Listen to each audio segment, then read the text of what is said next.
When I discovered that cloud storage sync error, my world shattered like fine crystal hitting concrete. There they were, my family, their faces illuminated by the blue light of their laptop screens during our weekly video call, talking about me as if I was nothing more than a numerical error in their financial spreadsheet. The familiar sight of our family Zoom meeting, usually a source of connection, now felt like a window into a betrayal I never saw coming. Evelyn only helps because she owes us. My mother Patricia's voice crackled through my speakers, her carefully maintained appearance doing nothing to mask the contempt in her words. After everything we've invested in her education, paying our mortgage is the bare minimum she could do. My brother Nathan's face appeared in his video window, his expression carrying that same smug superiority he'd worn since childhood. Yeah, and she acts like she's doing us some huge favor with her tech money. What a joke. The worst part was watching my father Maxwell's silent nod of agreement in his own video panel. The man who had once patiently explained complex math problems to me at our kitchen table now sat in his home office, tacitly approving as they dismantled my character. The video conference had been automatically recorded and saved to our shared family cloud storage, a technical oversight that had finally revealed their true feelings. I watched the recording 3 times, each viewing crystallizing my emotions from shock to a strange, cold clarity. For the past 4 years, I'd been making substantial payments on their mortgage through my LLC, Divine Healthcare Investments. They thought they were making payments to a standard financial institution, never bothering to read the detailed terms of the agreement that Sophia, my financial advisor, had helped arrange. Every month they made their token contribution while I covered the majority of the payment, all while they complained about my supposed lack of family support. I glanced at my second monitor, displaying a message from Uncle Marcus. "You needed to see this, Evelyn. I noticed the cloud sync issue and, well, you deserve to know. They've been talking like this for months."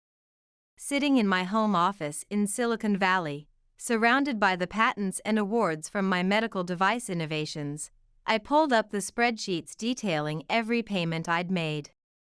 The numbers were unambiguous: over $200,000 invested in maintaining their lifestyle in that Phoenix house.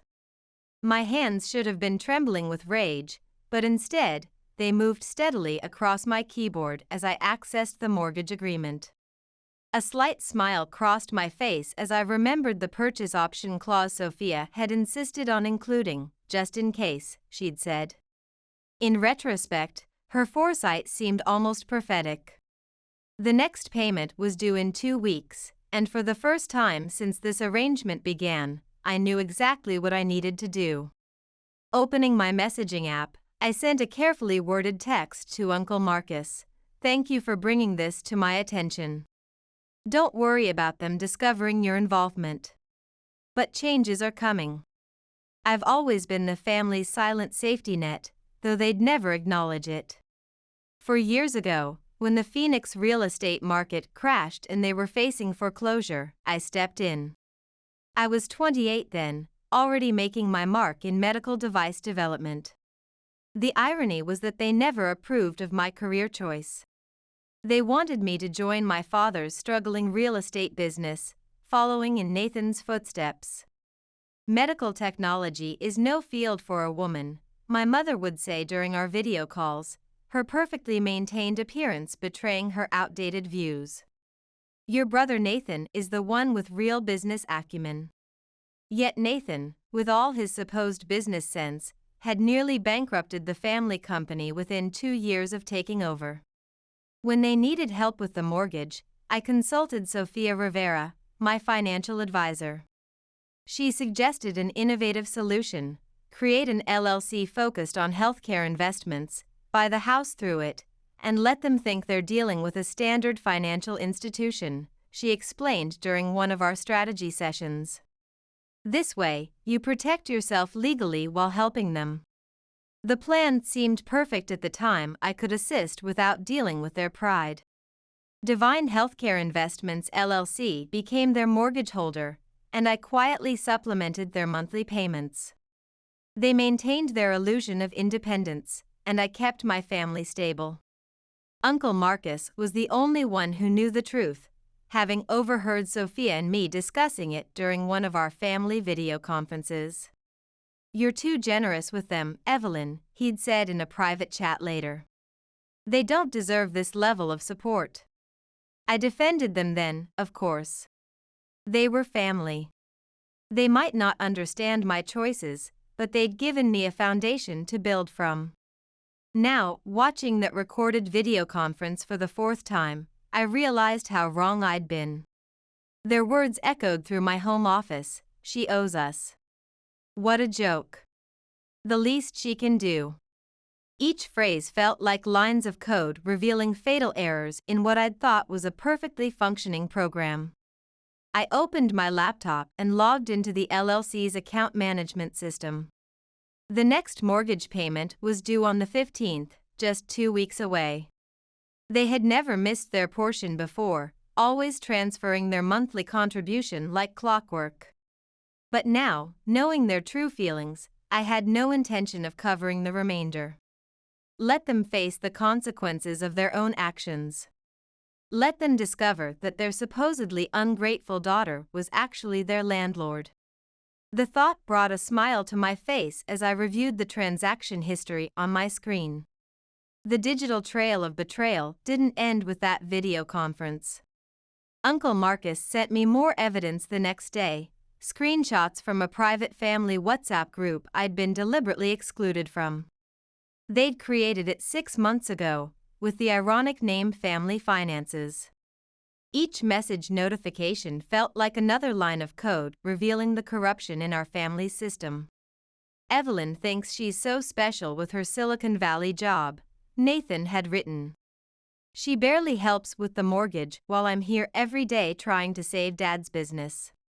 My mother's response made my blood run cold: "We should ask her for more support. She's single with no kids, just that fancy condo in the tech district.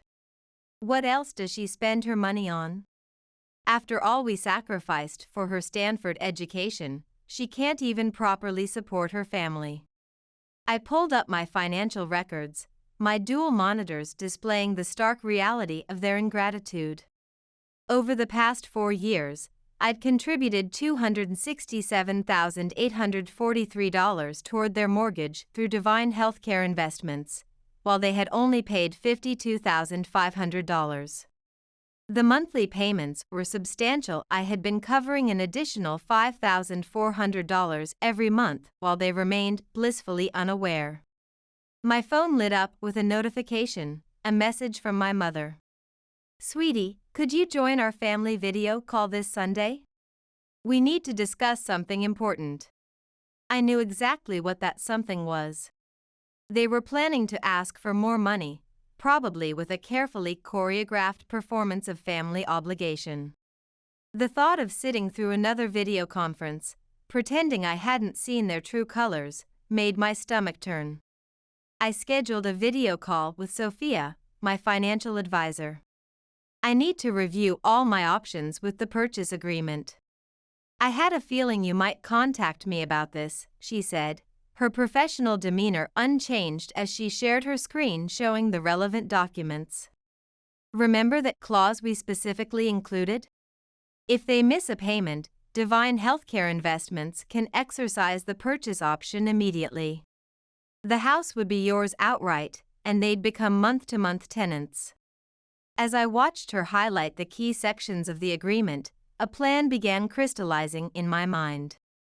And if they were late with rent payments, standard Arizona eviction laws would apply, correct?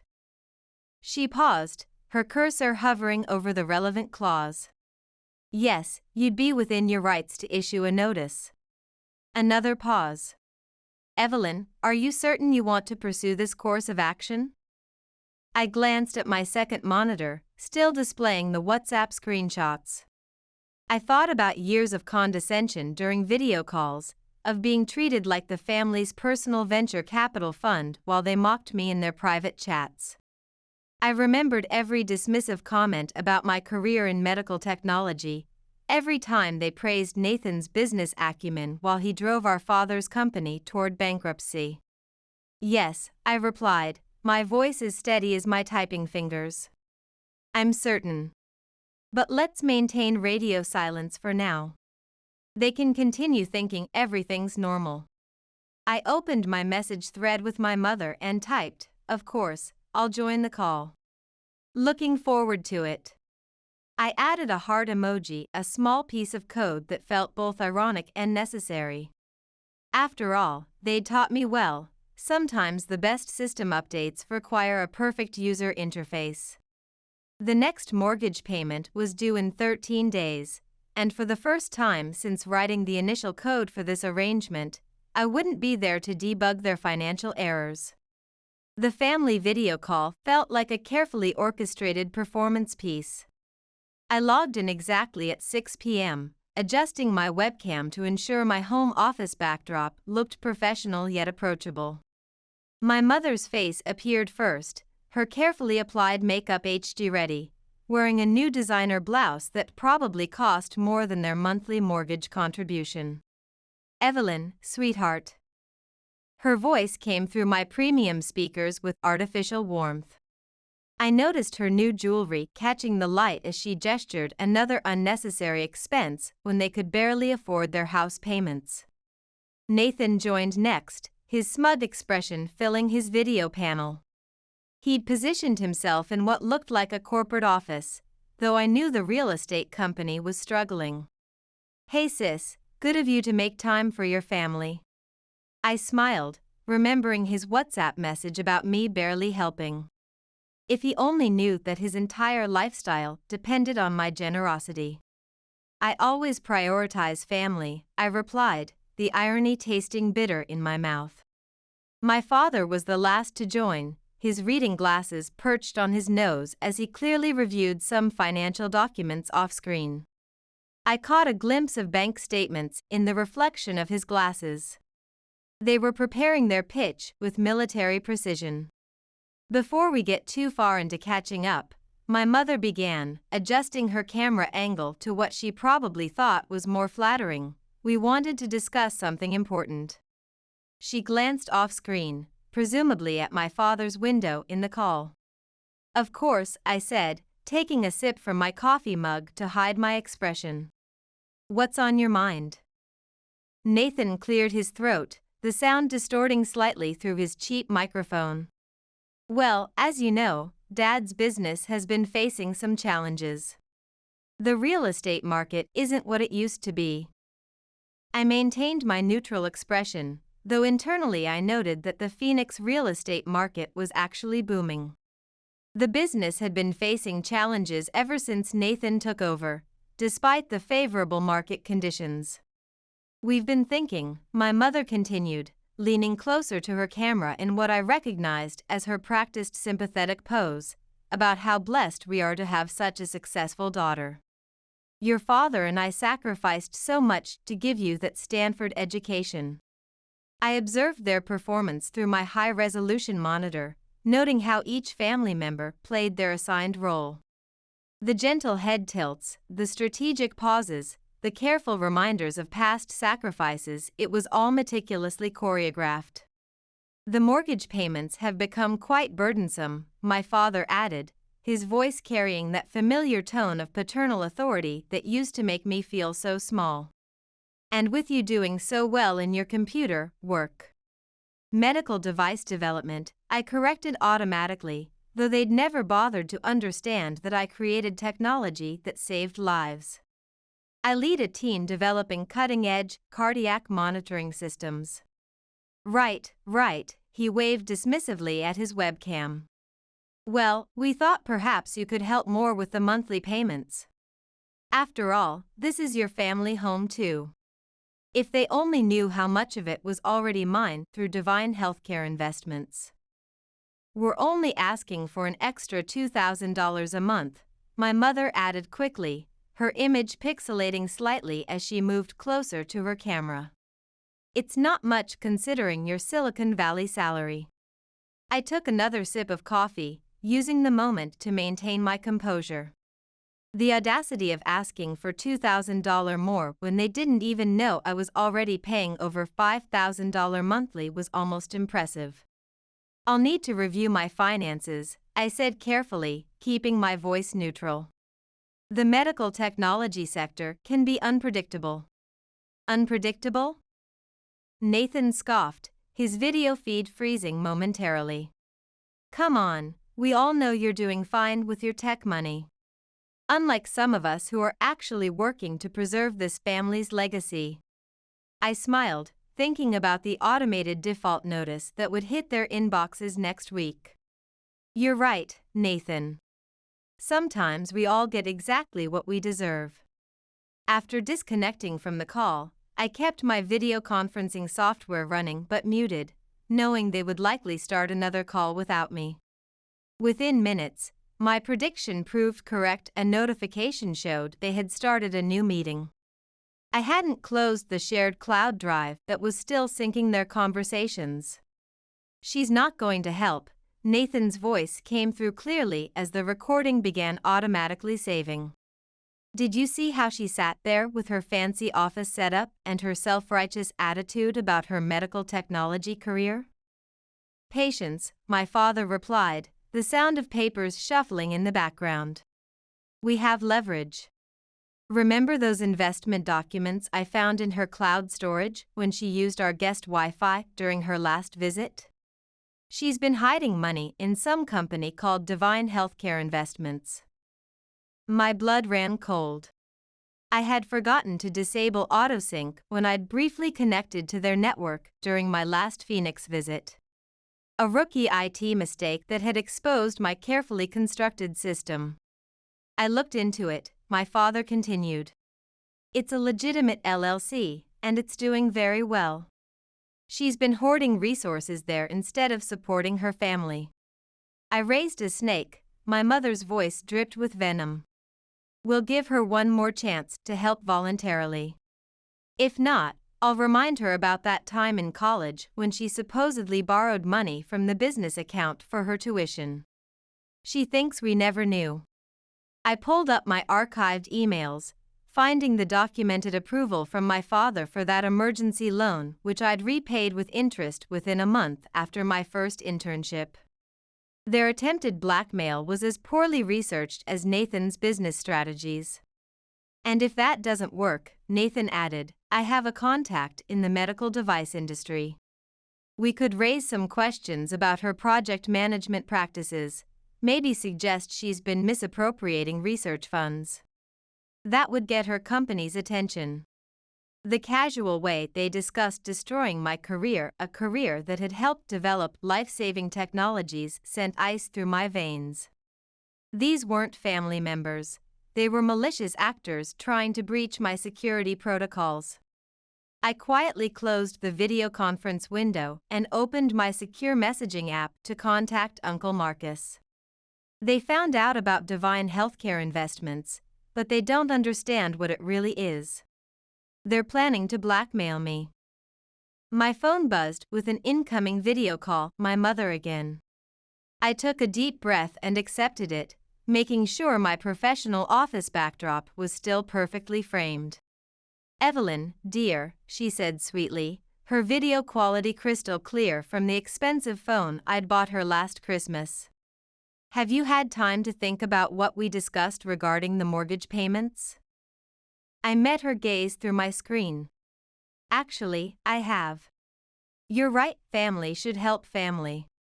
I'll have a complete response for you in about 8 days." The timing wasn't arbitrary. Their mortgage payment was due in 8 days, and I knew exactly what would happen when Divine Healthcare Investments revealed its true ownership. 8 days? I could see Nathan's frown even in his small video window. Why such a specific timeline? I adjusted my webcam slightly, ensuring they could see the medical device patents hanging on my wall behind me. "Just need to consult with my financial advisor. You understand, right? Being careful with money is just good business sense." I smiled as I echoed their favorite phrase. My mother moved closer to her camera, her expression carefully constructed. "We knew you'd understand, sweetheart.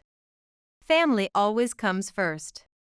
Yes, I agreed, thinking of the eviction notice template already saved in my documents folder. Family always gets exactly what they deserve. After ending the call, I sent a message to Sophia, "Time to activate our contingency plan. They just threatened my career to extort more money." The next week would test everything I'd learned about system architecture, but this time, I was debugging a family's fatal errors. The following days crawled by with excruciating precision. My family maintained their pressure campaign through a constant stream of digital communication. Each notification on my phone represented another attempt at manipulation, each message automatically forwarded to a secure folder where Sophia could document their escalating threats. "All documentation is in place," Sophia confirmed during our encrypted video call 3 days before the payment was due. "Once they miss the payment, Divine Healthcare Investments can execute its purchase option immediately. I've also prepared the eviction notices as a contingency." I reviewed each document on my shared screen. "And you're certain everything's legally secure? They can't exploit any system vulnerabilities?" "The agreement they signed 4 years ago is ironclad," Sophia assured me. "Your father barely scanned the documentation. He was too desperate for the bailout to perform proper due diligence. Everything's been filed and verified." That evening, Nathan launched his own attack vector. "Hey sis," his message popped up on my phone. "Just had lunch with someone from MedTech recruitment. Heard some companies are doing layoffs. Must be scary in your industry right now. Good thing you have family to fall back on. Speaking of which, about that financial help we discussed." The transparent manipulation attempt was almost elegantly crude. I showed the message to Uncle Marcus during our video coffee catch-up the next day. "Their tactics never evolve," he sighed, adjusting his camera to better show his home office. "Your aunt and I watched them deploy the same strategies against everyone in the family. It's why we implemented our own firewall years ago." "Did you know they accessed my cloud storage during my last visit?" I asked, though I already knew the answer. "They pulled the same exploit when your cousin stayed there last year. They're always scanning for vulnerabilities." He paused. "Are you prepared for the system crash when this goes live?" "Their response won't be elegant." I thought about their threats to contact my company's HR department, their plans to exploit an old college loan, their years of taking my support while undermining me in private chat groups. I'm ready. They chose their execution path. Now they'll have to debug their own errors. 2 days before the payment was due, my mother initiated another video call. "Evelyn, we need your answer about the additional mortgage support. Times are difficult, and family needs to stay connected." "Don't worry, Mom," I replied, my video feed perfectly stable. "Everything will be resolved very soon." That night, I received an automated notification from their bank. Attempted funds transfer to Divine Healthcare Investments had failed due to insufficient balance. They had already overdrawn their account. I forwarded the notification to Sophia. "Looks like we're getting error messages already," she messaged back. "Want me to initiate proceedings tomorrow?" I glanced at my screen recordings from our family dinner video call, their smug expressions, their casual discussion of sabotaging my career, their years of taking advantage of my support. I thought about all the times they'd dismissed my work in medical technology while relying on the money it provided. "No," I responded. "Let's wait until the payment officially fails. Let them operate under normal parameters for 2 more days." They taught me the importance of timing in system deployment. I opened my laptop and began drafting a detailed email to my company's HR department, documenting my family's escalating threats and attaching the evidence Uncle Marcus had collected. better to firewall against potential attacks. The program was approaching its final execution, and I was implementing every security protocol. Sometimes, I murmured to myself as I encrypted the files, the most effective debugging simply requires letting a faulty system crash on its own. The payment deadline arrived with digital precision. At 9 a.m. sharp, Divine Healthcare Investments' automated system dispatched its default notice. I monitored my communication channels, my finger hovering over the video call accept button. The incoming call notification appeared exactly 12 minutes later. Evelyn. My mother's voice carried artificial panic through my speakers. Something's wrong with our mortgage payment. The system is showing a default notice, but that's impossible. We need your technical expertise right away. Actually, I replied, keeping my video feed professional and steady. Divine Healthcare Investments isn't a standard financial institution. It's an LLC. My LLC, to be specific. The silence that followed felt like a system crash. What? She finally whispered, her video image freezing momentarily. Check your email inbox. You'll find documentation explaining that due to your payment default, Divine Healthcare Investments is exercising its purchase option. The property is now legally under my full ownership. Your status has been automatically updated to month-to-month tenants. This is some kind of technical glitch, she stammered. No glitch. I've been covering the majority of your mortgage for 4 years while you all shared messages mocking me, labeled me a burden, planned to blackmail me, and threatened my career. I have access to all the cloud storage data. Uncle Marcus showed you that video call. He showed you everything. Now, regarding your tenancy status, your first rent payment is due in 30 days. I suggest you start implementing a relocation strategy. My father's voice cut through the call. They'd switched to speaker mode. You ungrateful, careful, I interrupted, my tone matching the coldness of their previous private messages. Is that appropriate communication with your property manager? The eviction notice template is ready. Don't force me to expedite its deployment.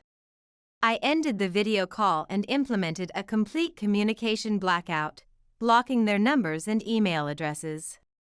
Within minutes, my inbox began filling with messages from their social network, distant relatives and family friends, all trying to run interference, telling me I was being cruel, that family should forgive family. I moved them all to a filtered folder without reading them. Some system errors couldn't be patched with simple forgiveness protocols. I stood in the empty Phoenix house, my footsteps echoing through the vacant rooms.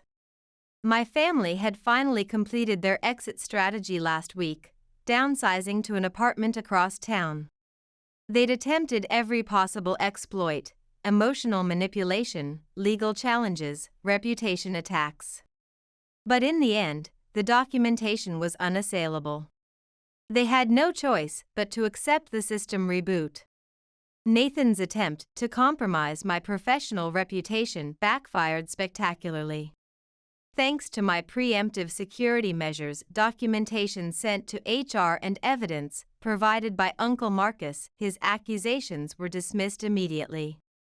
Instead, his actions triggered an ethics investigation by the real estate board, effectively terminating his career access. My mother's final attempt at emotional manipulation came through a voice message. How could you implement these changes against your own family? The answer was embedded in their own actions. They demonstrated their definition of family, and I'd finally accepted their parameters.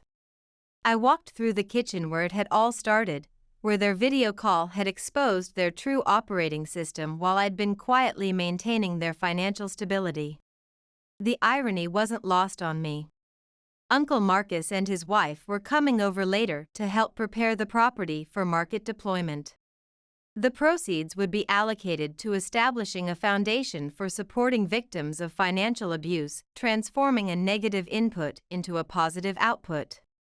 My phone lit up with a message from Sophia. Just received confirmation from their legal team. They've signed the final documentation. System shutdown complete. I smiled, taking one last look at the empty house. They'd programmed me to believe that family always comes first, but they'd never specified which family. I'd chosen to prioritize my own well-being, and for the first time since the initial system deployment, that choice felt like a successful execution.